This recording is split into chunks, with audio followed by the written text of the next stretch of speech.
तो एक दिन रामचंद्र जी खाने का इंतजाम करने जंगल में गए। माता सीता को अपनी झोपड़ी में छोड़ गए और लक्ष्मण को बोले कि तू सीता मैया की रक्षा करेगा। इतने में रावण आया सोने का हिरण बन के। आया कि नहीं आया? सोने का हिरण बन के आया। सीता मैया लक्ष्मण को बोली मेरे को ये हिरण चाहिए। लक्ष्मण बोला ना मैया, भगवान राम कह के गए हैं कि मेरे को आपकी रक्षा करनी है। उसने बोली नहीं, मैं तेरे को आदेश देती हूं, जाओ और हिरण को पकड़ के लाओ।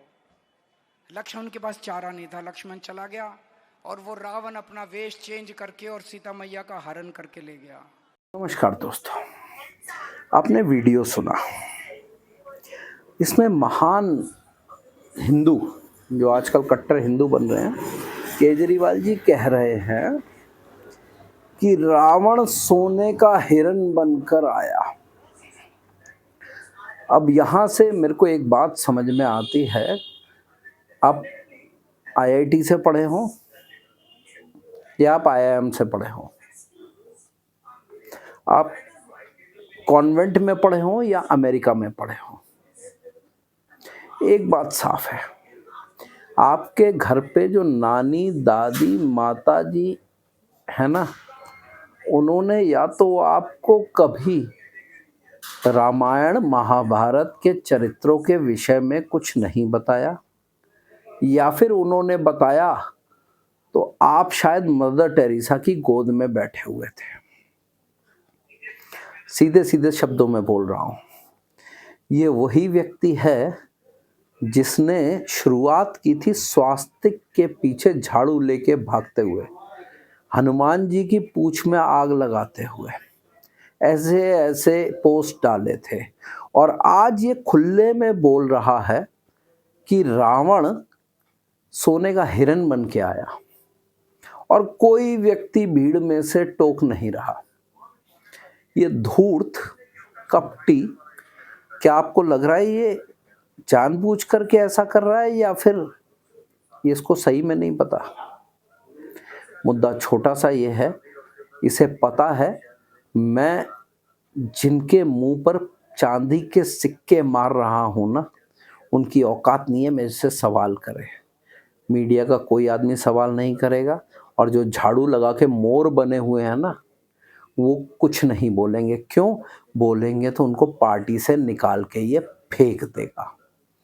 छोटी सी चीज है ये। आदमी आप जितना सोचते हैं ना, उससे कई ज्यादा गिरा हुआ है, आप अंदाजा नहीं लगा सकते। हिंदुओं के अंदर घुसपैठ करनी है। घुसपैठ करते हुए एक चीज और ध्यान रखनी है कि कहीं मेरा वोट बैंक नाराज ना हो, तो अपने जो शांति प्रिय वोट बैंक है उसको खुश करने के लिए जानबूझ करके ये ऐसी ऐसी बातें बोलता है। ऐसा नहीं है कि इसे पता नहीं है, इसे सब पता है, लेकिन ये जानबूझ करके इतनी घटिया और निम्न स्तर की हरकतें करता है। वैसे सुंदरकांड का पाठ भी इन्होंने बहुत कराए थे, लेकिन सच्चाई ये है कि वो सब दिखावा था। आज भी जो हो रहा है वो भी दिखावा है।